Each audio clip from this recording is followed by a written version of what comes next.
Good Morning Business, la matinale de l'économie. Et c'est une entreprise dont l'exercice principal depuis maintenant plusieurs années est de rassurer des investisseurs qui ont fui. On parle ce matin de Worldline à l'occasion de la publication de ses résultats. Nous sommes avec son directeur général. Bonjour Pierre-Antoine Vacheron. Bonjour. Vous nous réservez votre première prise de parole puisque vous êtes en poste depuis maintenant seulement quelques mois. On va venir sur vos résultats dans un instant. Je rappelle que Worldline, c'est le spécialiste français des paiements électroniques. Un nom qui est encore malheureusement associé à beaucoup de défaillances, des pannes, des pertes financières qui ont d'ailleurs poussé l'entreprise hors du CAC 40. Nouveau coup dur là récemment au mois de juin, puisqu'une enquête journalistique a accusé votre société d'avoir traité des milliards d'euros de transactions frauduleuses, alors qu'un audit avait déjà été réalisé il y a plusieurs années à ce sujet. Ça fait à nouveau chuter le titre sur les marchés. Vous êtes à la tête de cette société depuis seulement 4 mois. Il faut être bien accroché. D'abord, quand on est un patron comme vous?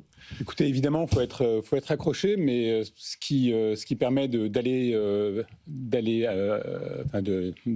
l'avant, c'est que l'entreprise est une très belle entreprise. Ce qu'on oublie quand même, c'est que Worldline, c'est un acteur majeur en Europe. En France, simplement, c'est plus de la moitié du commerce qui passe par Worldline. Quand vous payez chez Auchan, au Carrefour, chez Decathlon, à la Fnac, c'est toujours Worldline qui est derrière. Quand vous faites une transaction sur Internet, c'est Worldline qui assure la sécurité de la transaction avec notre ACS. Et c'est pareil en Allemagne, c'est pareil en Suisse, c'est pareil en Belgique, aux Pays-Bas. On sert les banques, on sert les commerçants. Donc c'est une très belle entreprise. Vous êtes un homme de défi, Pierre-Antoine Vacheron. Vous venez d'Ingenico, de BPCE. Vous avez passé 9 ans. Qu'est-ce qui fait que vous avez accepté de rejoindre cette société? Vous voulez la redresser? Enfin, on part de loin, mais quels sont les espoirs que vous voyez? Encore une fois, c'est tout le potentiel, c'est la présence qu'on a partout en Europe, c'est la technologie qui est quand même très forte. On a sorti sur ce trimestre des très jolis produits, des innovations. Dès maintenant, le Crédit Agricole, les commerçants du Crédit Agricole ont accès aux nouvelles solutions de Worldline pour l'e-commerce.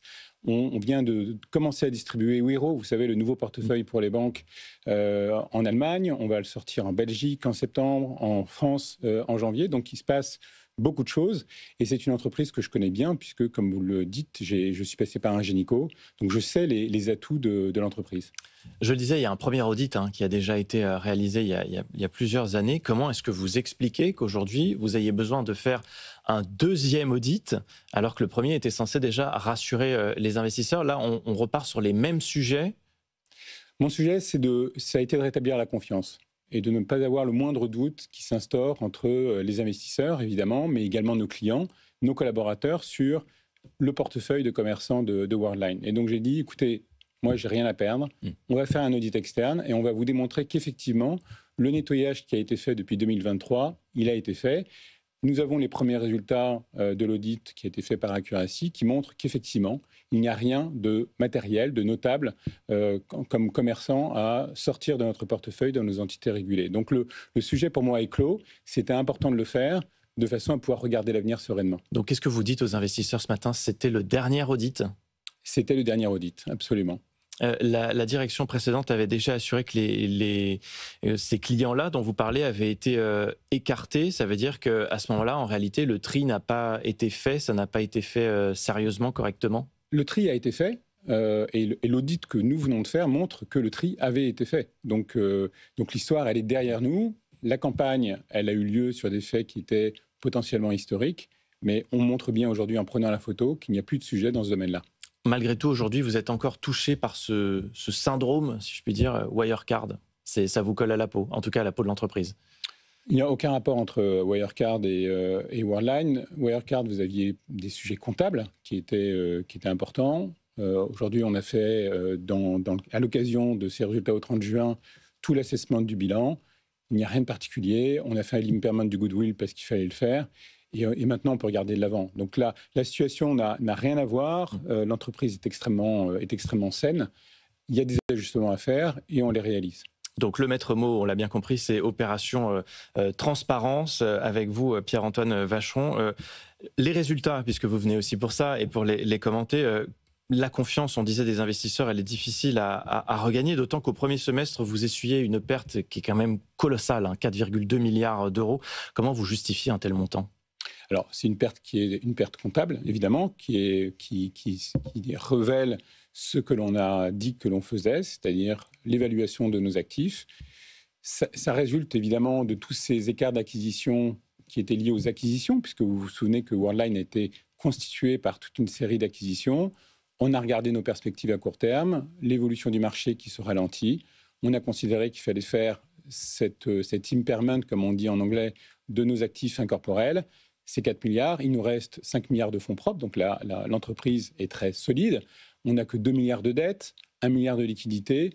Donc voilà, il fallait faire le travail pour, encore une fois, bien rétablir la confiance et être serein pour aller vers la transformation de Worldline. Est-ce que Worldline subit aussi le fait que le paiement se transforme énormément et ce qui était vrai il y a 10 ans ne l'est plus aujourd'hui? On voit qu'il y a beaucoup de nouveaux acteurs, qu'il faut être très agile. Vous êtes vraiment challengé sur ces sujets-là.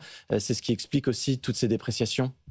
Non, aujourd'hui, Worldline se compare plutôt à des acteurs comme Nexi, comme Fiserv, plutôt que des acteurs comme Adyen ou comme SumUp, pour dire les choses de façon assez simple. Vous ne les considérez pas comme vos concurrents? Ce sont nos concurrents, mais ils ont quelque part 20% du marché européen. Donc il reste 80% sur lesquels... Pour l'instant. Oui, mais 80% sur lesquels on se bat et on a des atouts technologiques qui sont au bon niveau. Donc, notre sujet, c'est plus un sujet aujourd'hui d'exécution, de remise de l'entreprise en mouvement après 2 années un peu difficiles. Mais compte tenu de ce qui se passe, compte tenu des progrès qu'on réalise, on se recentre également, comme vous avez vu, avec la cession de METS. Donc, on devient une boîte pure paiement avec un centrage très européen.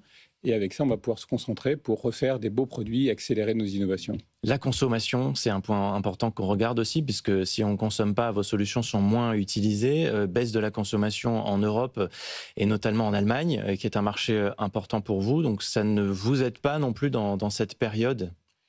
Ça n'aide pas dans la période, mais on est comme tout le monde, on vit avec notre période. Notre enjeu, c'est de retrouver de la croissance sur l'ensemble de nos marchés et de se différencier en réalité pour avoir plus de croissance que la moyenne du marché. Vous disiez que des acteurs comme SumUp, le britannique solution de paiement aussi, ne sont pas vos concurrents directs, ils ont des parts encore faibles par rapport à ce que vous pouvez prétendre avoir sur le marché. Malgré tout, il va falloir... des solutions innovantes, c'est sur l'innovation qu'il va falloir travailler pour continuer à garder de l'avance?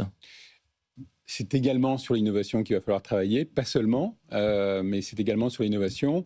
Mais aujourd'hui, sur des segments comme SumUp, nous avons de bonnes solutions, nous avons des bons produits, nous avons des solutions de terminaux dématérialisés, vous savez, ce qu'on appelle le tap-to-pay, qui se vend de façon, je crois qu'on a aujourd'hui 300 000 devices virtuels qui ont été activés, à la fois pour des petits commerçants et dans du grand commerce. Sainsbury, typiquement, a déployé notre solution. Donc voilà, nous sommes présents. Notre sujet, évidemment, c'est de gagner en vélocité sur l'innovation. Vos grands actionnaires, le Crédit Agricole, BPI France, ils sont entrés en capital de Worldline quand l'action elle valait 2 fois plus. Est-ce qu'ils reverront un jour le titre tel qu'ils l'ont connu quand ils sont entrés? Écoutez, moi, mon sujet, c'est de remettre Worldline sur les rails de la croissance et de la génération de cash flow. Le cours de bourse suivra. Mais est-ce que vous pourrez être racheté un jour? On pense au Crédit Agricole, avec qui vous avez une co-entreprise sur les paiements. Ça pourrait être une solution? Moi, mon enjeu à moi, c'est l'entreprise. Les sujets d'actionnariat, c'est les sujets de conseil d'administration, des sujets d'actionnaires. Ouais. Moi, je suis concentré sur l'exécution. Est-ce que vous pensez que vous allez vous en sortir seul? Aujourd'hui, avec la taille de l'entreprise, il n'y a aucun doute sur notre capacité à s'en sortir. On commence à avoir des idées assez claires. On les partagera de façon beaucoup plus large et précise lors du CMD du 6 novembre. Mais j'ai aucun doute sur l'avenir de l'entreprise. Et le nom Worldline, qui est associé peut-être à des actualités qui ne vous servent pas. Est-ce que changer de nom, ça peut être un sujet aussi?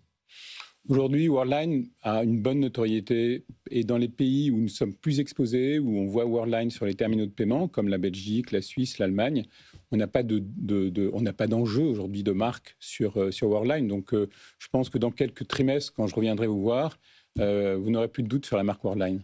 Justement, sur la suite, année 2025 et puis projection sur 2026, quelles sont un peu les perspectives? À quoi est-ce qu'il faut s'attendre? Enfin, quelles sont les prévisions du groupe?